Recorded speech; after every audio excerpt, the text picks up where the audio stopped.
පිංගුතුනි යසෝදරා මහරහත් තෙරණියට වන්දනා කළොත් විශේෂයෙන් කාන්තාවක් ඇගේ දහසකුත් පව් ගෙවි යනවා. එච්චර අනුභවයි යසෝදරා උත්තමාවියට කරන වන්දනාව.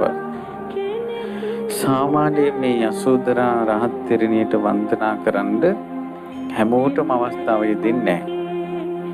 ගොඩාක් අයට මේ අවස්ථාව මග හැරෙනවා.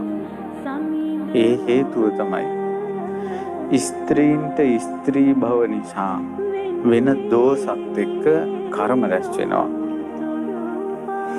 ඒ ස්ත්‍රීන්ට ස්ත්‍රී භව නිසා වෙන දෝෂත් එක්ක රැස් වෙන කර්ම විඳව තමයි ගොඩාක් කාන්තාවෝ සිටින්නේ. ඒ වගේ කාන්තාවක් යසෝදරා උත්තමාවිය වගේ තුන් ලෝකයට අනුත්තරීය ස්ත්‍රී රත්නයකට රහත් තෙරණියකට වැන්දොත් එහෙම වන්දනා කරන්න පටන් ගත්තොත් එහෙම එයාගේ කර්ම ගොඩාක් ගෙවෙන්න ගන්නවා.